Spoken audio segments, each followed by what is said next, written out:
Welcome, Madison. This is our episode called Christmas in July, and we are here with Melinda Sanders, owner of Filthy Gorgeous on Main, and it is such an honor to have you. Welcome, Melinda. Thank you for having me. You're welcome.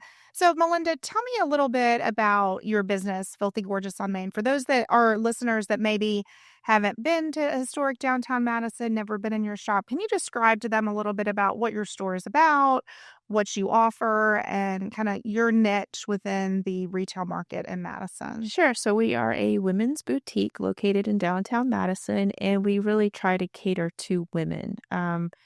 When I was previously in my corporate job, I struggled finding pieces that I could wear for work and for pleasure that did not look like young girls. And so I went on a mission to create my own wardrobe. So we opened up a boutique and now we cater to women. There are pieces for young ladies in there as well, but we really cater, I would say maybe 25 and up, kind of the working woman. And we try to be mindful for ladies that don't like to show their arms, maybe not like to show their necks. So we like to try to offer a variety of pieces for everyone. I know I one day ran into your store without makeup on, and I ran into 3 Madison Chamber members, a couple investors, and I was like, "Oh my gosh, that is definitely your retail market, is that business professional who on their Saturday, they were all shopping together and picking out their new outfits." I think you have such a wonderful store, and it's just such a fun place for women to go to find that special outfit. Tell me a little bit how many years you've been in business and kind of, your entrepreneurial journey. Sure. So, brick and mortar will be 5 years in October, but we actually started online in May. So we've already hit our 5 year mark as far as being online. And that was kind of our testing. We tested online first to just get a feel for the market, feel for first time retail person here. So just learning, learning curve for me and online was safe, right? Because you don't have a big investment into rent, utilities, Yeah. payroll. Staff. Yeah, Yeah. correct. And then inventory, you can kind of limit your inventory as well. And then we did a couple of pop-up shops as well to kind of fill out our area to see if we were on trend or moving in the right direction for the ladies in the area. So 5 years in business is a long time as an entrepreneur. They say, 50% of small businesses fail usually within the first 3 years.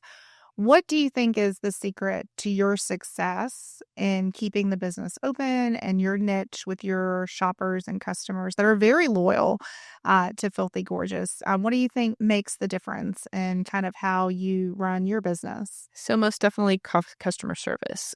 We truly believe in being hands-on with our customers. You're greeted when you walk in the door. We kind of gauge how you're feeling that day. Some people need retail therapy, and so we give you more love. Some ladies may just want peace and want to be by themselves, so they may not be as chatty. And so we really try to read body language. And then, once we get you to a certain part of the store, then we're like fully engaged with you if you allow us to be. And then no judgment at all. We're there to hype you up and be your best Yeah. girlfriend for the moment. And, we're honest with you. I don't quite think this piece is for you, but however, we've got this piece here that you may consider. And we always try to introduce new pieces to the ladies in the dressing room. Hey, just give this a try. You don't have to worry about hanging clothes back up because you think at home when you're trying to find clothes to wear, what's the worst thing you hate? You hate having to Hang that stuff back up. correct. Yes. So, we're there to hang it back up for you. So we just really want you to enjoy your shopping experience and kind of feel like you're home when you walk in the door. Absolutely. I don't even think some days I even get it to the clothing rack. And you're like, Michelle, here. And I'm like, I just came to say hi to you and was already downtown. And the next thing I know, I bought an Easter dress. So, yeah, I think that's really a true testament to the way you and your employees treat everybody that walks in. You know your style, you know exactly what your customers are looking for. So, getting ready for the holiday season, especially retail, we have a lot of new businesses that have been opening, as you know. Melinda is also on the Madison Chamber Board of Directors, so she sees all the ribbon cuttings that come out on a weekly basis. We call it running with scissors in Madison. Mama says don't run with scissors, but we do in the city of Madison, and we're honored to do that. What do you do now that maybe you didn't do 5 years ago that really sets you up for success, being ready for the holiday season and really hitting those sales numbers. Because at the end of the day, everyone runs a business. You have numbers, you want to try to hit for your business to be successful. Kind of is there like 2 or 3 steps you do? Is there a process? Is there a plan? Is it a spreadsheet? Kind of how does that look? So let me preface this by saying you're never ready. So Okay. don't beat yourself up about it. Okay. Each year you evolve for your preparations for the holiday time. And so one is for me in the retail industry, I've kind of already started shopping for the holiday season. So for me, that kind of almost starts the year before. When I go to market in October, I've already started laying down the foundation for what we're going to put out on the floor for holiday. And in our area, I always try to make sure that we have different holiday attire for you to attend, whether you're going to an office party or to your girlfriend's party, a house party, that you always have something that's different, that's on trend, and you're going to look your best in and feel great I in. still have the gold top that I wore to our first chamber holiday meet and mingle, and it is still one of my favorite tops that I pull for every holiday season. And I think that's just so fun when you have those signature. That's part of my holiday It's a wardrobe now. statement It's a piece staple piece now. that And will transition, like it yes, lasts. yes, It's not just a one-time wear. yes. We really look for those pieces that are statement pieces and something that's going to be in your closet for like a really long time. And I think we all as women have several pieces that have been in the closet for a long time that we tend to gravitate back to pull forward. So we try to have those pieces. So you're always thinking about Filthy Gorgeous. Absolutely. Absolutely. It's like the happy part of my closet, like the little like holiday section. So you're never prepared. So you heard it first at the Madison Chamber. You are never prepared So- for the holiday retail Yeah. season. So I think we know that much to get started. And I think sometimes that's where, I don't know about you being an entrepreneur, but I have also started a long time ago my own clothing business. We only did online and boutiques, but you can almost get in your own way, researching, looking online, creating lists, but you're not actually doing anything that makes the business money. Don't you feel that? Like Yeah. you can be busy in your business, Mhm. but also not do the work that's needed to kind of really truly help the business make money. What are some of those things from a retail standpoint that you feel like maybe is busy work that you've now learned to outsource, or you now give those to your employees that in the beginning you had to do, but now this really lets you focus on, higher, income sales and targets and things? So for me, busy work consists of so when we get product in, you've got the invoice, it needs to go into the accounting system. That's a lot of busy work, especially when seasons change and we're receiving a lot of merchandise. So that I now have trained one of the young ladies at the boutique. So that's her sole responsibility is to take the invoice, put it into the accounting system and file it away alphabetically into our filing system. And then I have 2 that are trained to input inventory. So that is also time consuming. And so I've taught them how to receive, how to weigh, and put all the inventory in, and then of course pricing it as well. And now that we have AI, ChatGPT, Yes. that has also saved us a lot of time for descriptions. And it sounds good. Yes, So absolutely. outsource what you can. Of course, I have an accountant. There's no way that I want to be stuck doing payroll and taxes on a business that I've first time in retail. So I want to make sure that I'm doing everything correctly and that I'm not missing out on something as well. So if you can outsource your accounting, please do that. Absolutely. I agree with that. And we did that very early on 4 years ago when I started at the chamber. It was like how much of the accounting side, payroll, you don't ever want from. We actually had a conversation this morning with someone about how important it is to keep payroll, if you can, and financially afford it outsourced, Yeah. just from a liability standpoint. So you're never prepared and outsource accounting. I agree with both those things. I can tell you right now, as someone that's more on the sales, customer service side of the house, so very grateful that we have wonderful accountants in our town and wonderful CPA firms.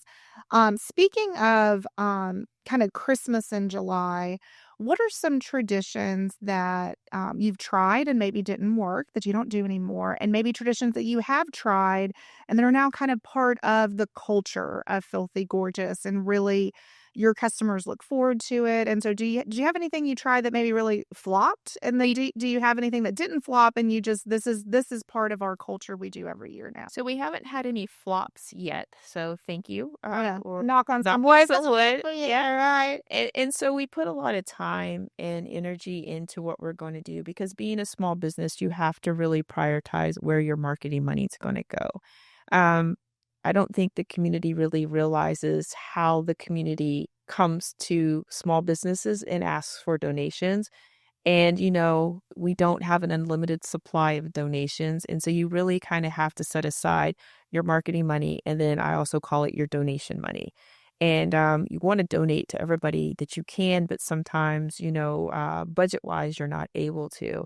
And of course, you want to support all the kids too with their sports and whatnot. And the silent auction Yeah. items and all Yeah. things And then and all the things. can you donate an item for a charity for an Yes, auction? yes. So, you have to really prioritize that. But So really they need 2 budgets. You have your marketing budget and then you have your as a retail business, donate. you've now learned to have a donation budget and not to mix the 2. And I think people can get in a lot of trouble with that Yeah. because, you only have so many candles or so many, gift cards that you financially can give away for Yeah. free. And that's it, right? And so, you hate to let somebody down, but sometimes you have to, and it's hard, and it probably hurts me more than it hurts them. But yeah.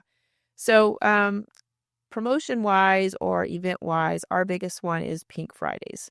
Uh, Found it from a lady that does it. She's with Boutique Hub and she started it for small businesses. So instead of Black Friday, which falls on the Friday after Thanksgiving, Yes. this is Pink Friday, which is the Friday before Black Friday. And so we don't get swallowed up by the big box stores. Yes.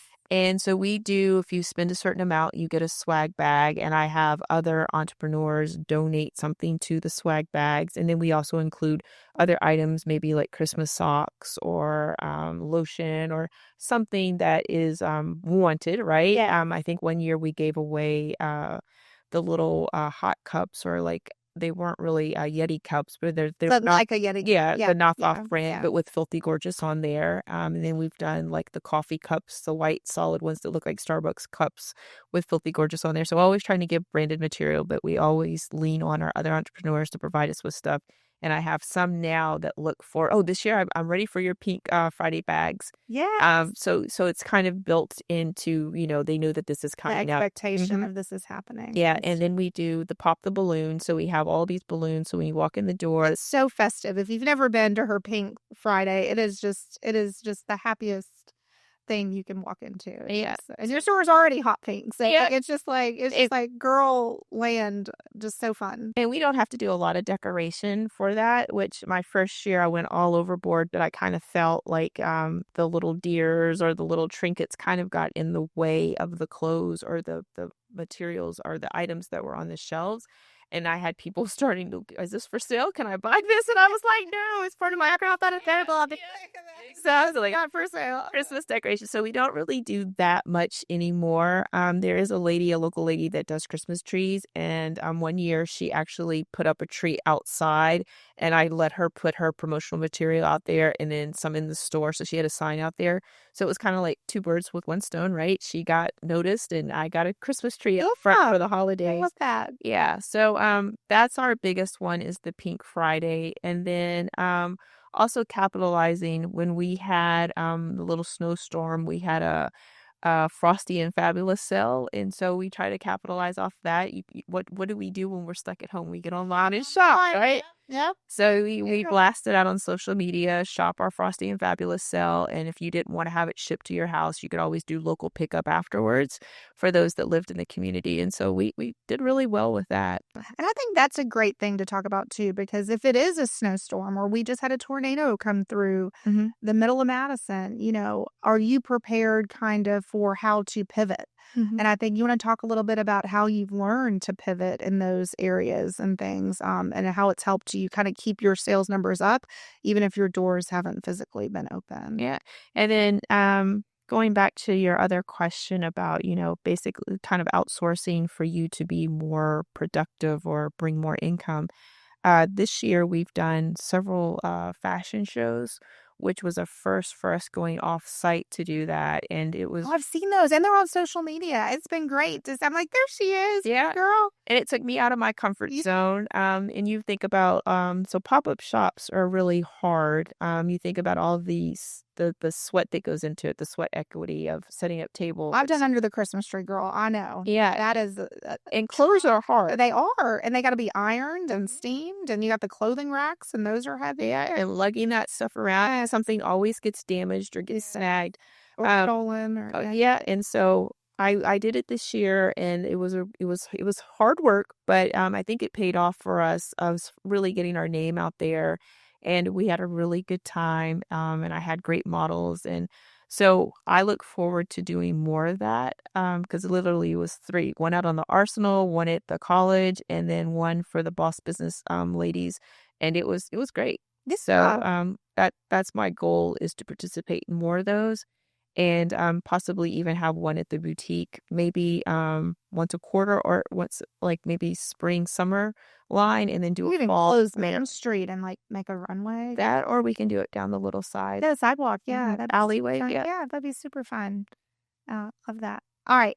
So let's talk a little bit about, what do you recommend, whether you're retail, whether you're B2B, restaurant, what is the one thing people should be doing now, thinking about Christmas in July, to really set them up for success going into, like, if you would just spend 2 hours over the next 2 or 3 months, 30 minutes once a week focused on X, what do you think that should be? I would say the most important thing right now is social media. The power of social media, until you've seen it play out in hand, you don't understand how powerful social media is.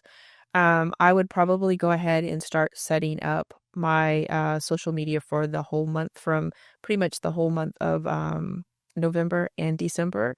And whether you post every day or post every other day, you probably need to have some stories in there. You need to have some posts. Although you may not have the product in hand yet, you can go ahead and develop your content and your But this dress is coming, or Yes. this product line is coming, Yeah. or this, Yeah. you're gonna have some type of holiday cocktail if you're a restaurant. And know what's on trend, right? Yeah. So what's on trend for the holiday? They're really trying, so in the retail industry, they're really trying to push red. Red had kind of faded out. Oh. And this, if you've noticed this season, you'll start to see more red in the store. Okay. Our store sells mostly pink and green. Yeah. That's the fan favorite. And we barely sell any red. So I'm always cautious on buying red. Holiday time, we may sell some more, but throughout the year, we don't. But red's a big color. So know what's on trend in your industry and make sure that you're prepared for that. That's funny you say that, because I only wear red during the holiday season because I'm an Auburn fan. Mm-hmm. So we don't wear a lot of red in our house. My husband also owns nothing red in his entire wardrobe. So I think it's also where you live and know your demographic, right? Yeah. Like, during the year, I am probably, unless it's Valentine's Day or, the holiday season, I wear a lot of pink. And now for paraphernalia, like, so Alabama fans come out more to buy earrings and little things like that. My Auburn people, I don't know where you are, but I've had Auburn stuff for you at the store, and unfortunately I've had to discount it to get rid of it.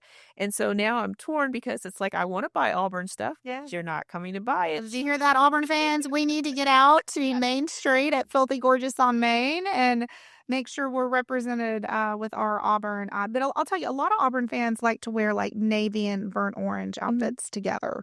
It's not so much like logoed things. The Auburn fan base, I know when I dress for Auburn things, I don't wear things that necessarily say Auburn. It's more the color scheme of Auburn. It's more of how the Auburn alumni dress. Well, we had some really cute tiger earrings that but we had some more. Nobody bought them. I own them, but you can't buy all of it.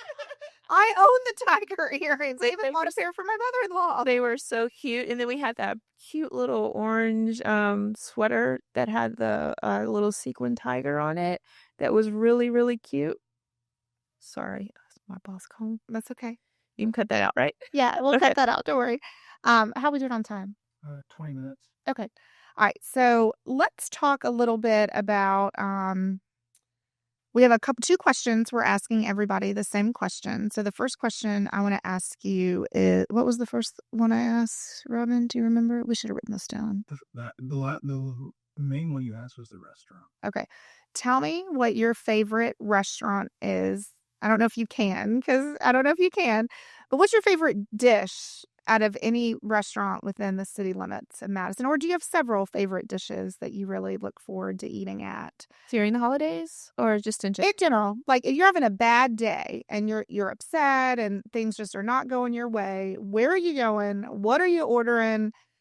And who, what place is that you're gonna go to? So my favorite is I'm a steak eater. I love steak. So there's several good steak places in town. And so for me, really, it's about convenience. So depending on what end of town I'm on is If pretty. you're on 72, where are you going? So now my favorite place has become Stony River. Okay. Um, if I'm in Huntsville, I really like eating at Char because I believe that they have one of the best crab cakes They do have ever. crab cakes there, yeah. And then as far as small businesses go, I try to patronize as many small businesses as I can. Of course, Main Street's one. Down the street is Old Black Bear. That's another Well, one. here they have a great steak. Have you ever had the steak Yeah. at Old Black Bear? I've never Yeah. eaten, but it sounds I delicious. think is it Tuesday night or Thursday night they do it? I can't remember. I thought it was Monday night. Is it Monday night? I don't even I know. know they do it one night. Yeah. So I really, because I am a small business owner, I really try to support other small business owners. It's very, very important. Right now, the economy that we are in, I have seen several restaurants close down. And if you guys are on social media and follow what's happening in Madison or what's happening in Huntsville, you'll see that we've had a couple of close down. Um, and I feel like just from conversations that I have, we have a couple of restaurants in town now that are just moments away from closing their doors. So, if you can go and support them, please do. Absolutely. And especially with the holidays coming up, we want all of our small businesses to make it through this because again, they're our heartbeats and bread and They butter are. of our cities. And we're getting limited where we can go shopping. We've seen places closed down in Parkway Place Mall, places closed down in Bridge Street. And although online is convenient, please shop with your customers or small businesses that are local first, and then outsource to online if Absolutely. you have to. And I don't know about you, but I mean, a lot of our local restaurants, I think about Main Street. I think about Phil Sandoval's. I think about some of these local restaurants. It's almost cheaper for me to order the family pack meal from them than I can order 2 spaghettis at Main Street and you get 2 salads and 2 rolls, and I'll order 2 extra salads. And I have dinner for my whole family, and we can split those 2 entrees. And then you're putting money back in that local restaurant. Same goes for Phil Sandoval's. We can order 2 entrees, and my family of 4 can easily split 2 fajita meals and have more than enough and leftovers. And so I think, or al shish, you look at any of these restaurants and you don't want the dishes. You've worked all day, but you also don't have to go to McDonald's either. And so, and it's just to me also even healthier, right? The spaghetti was made homemade from Tammy at Main Street. Your kids are eating a salad with homemade salad dressing and kind of things like that. So I love making that part of my meal plan. Like we actually budget in our monthly budget and in our week 2 to 3 times. I'm not going to cook. Like, I'm just not going to do it. Like I cook a lot at home, but we are very targeted in making sure we do shop around and eat at those local places. But I think people forget when you think of dinner, it doesn't have to be the steak at Stony. You don't have to spend $300 to really reinvest into those local restaurants. You can get, a delicious, you can get 10 tacos at Phil Sandoval's to go, and it's going to cost you probably about the same as it would at Taco Bell. So, it's a great way to eat healthier and fresher food, and also helps your family kind of expand their palate. We just launched that foodie scavenger hunt here at the Madison Chamber for Asian American and Pacific Islander Month. And my kids, we were eating at Banana Leaves, which is a fabulous, not very well-known hidden gem we have in the Best Western on Madison Boulevard. Yeah. And my kids were chowing down on these scallion pancakes and dumplings and sushi rolls. And I was like, girls were just so proud of you. Like, what do you mean? What are you proud of me of? And then like they're eating all this food and they think that that's just normal food you're supposed to eat at a restaurant. Like I didn't even give them the choice. There was a kids menu. I told her, I was like, I don't want my kids to see that. Like, don't even give them the kids menu. Like they're going to eat the dumplings. They're going to eat the sushi.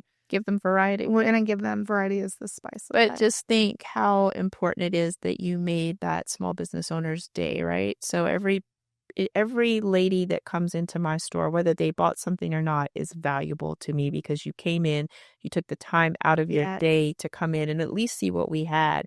But then when you take it a step further and try on clothes and actually make a purchase, that's invaluable to me. I can't, it's priceless, right? Like, I am so thankful that you decided to support me in my small business. So it's very grateful. Absolutely. Absolutely. I know I always like to say when I come home, my husband's like, "Did you cost us money today working at the chamber? Did we make money today at the chamber?" He was like, "Did you go make visits? Did you go visit members?" Because he knows if I am out in the community visiting members, it is going to cost our family money, because I love supporting you guys. Y'all have the coolest inventory, the best restaurants. It is so fun to get to be your biggest cheerleader. So as you guys, as business owners, prepare for Christmas and July, is there anything else you would like to say as advice, or you just wish, because I know you meet a lot of entrepreneurs, just given not only with what you do with Filthy Gorgeous, but in other parts of your life. What is one thing that you're just like, I just wish they knew to, and you mentioned social media. To me, you can say social media. We got Clark here with Beyond Rockets. I mean, I have a marketing person. What it, what is something simple, someone that maybe doesn't understand how to even put on a podcast, that they could do every day? I see you on social media. You are very consistent on social media. I know you've even used me as a model a few times to help change up who's on your social media. What is the one thing on social media that is not hard? You could sit in your car and do it every day, that you wish more business owners would do? So just know that your whole day or your life is content. You get to decide what kind of content that you want to share with your followers. Just pick and choose. And we all have good days and we all have bad days. And as entrepreneurs, you have the highs and you have the lows. One day you're going to make it. The next day, oh my God, we're going to have to close our doors. Yeah. So I say to take all that with a grain of salt and don't beat yourself up. Just make sure that you're planning ahead. So you're going to have those great days. Plan for the bad days too. So the days that you're not, having the cha-ching going off and on the cash register, make sure that those days are the days that you are planning ahead. Take advantage of the downtime, prepare your social media, or prepare what promotion that you're going to have next, or something else if you can. And if you have staff, get out in the community and advertise yourself. Yes. And I would even say your personal Facebook page is almost just as important as part of an extension of your company's brand as your own company social media page. I mean, you're the best personal brand on your personal page, showing you did do the fashion show and the catwalk. That's where you see that information. So, we've done a lot on the Chamber social media over 4 years. And the number one thing I've gotten the most comments on in the last month is this silly behind the scenes reel we just posted a week and a half ago. I've had more people come up to me saying, I love seeing the behind the scenes of how you plan an event. And it was just such boring content. Like, we were sitting in a conference room and we were like, it was showy because it's authentic. It's authentic. Right? I went in front of the camera and I went like, and waved, People see so much scripted Yes. stuff that, I think the trend is changing. People want reality. They want authentic. They want to see you. It was like you told me I couldn't ask her any questions today. I haven't asked you a single one on what we prepped for today's. Yeah, because you don't want to seem scripted. You want to seem real, genuine, and authentic. I mean, we've got enough of fake and just, everything that's going on. We want to live in reality and be around genuine people. So, I mean, I don't like. Just give it to me. Yeah, she literally walked in. She was like, do not ask me any of these questions. I think we did a good job, didn't we, Clark, without asking those questions? Well, Melinda, thank you so much for being on our podcast today and all that you do for all the businesses in and around the city of Madison. If you guys are not familiar with Melinda, please go visit her at Filthy Gorgeous in historic downtown Madison on Main Street and pick out your next outfit, whether you're going to wear it to work or make it that signature holiday top you wear for years to come. Again, this is the Madison Chamber podcast. Glad for you to join us today, and we are here to help you grow your business knowledge one little nugget at a time. Thanks.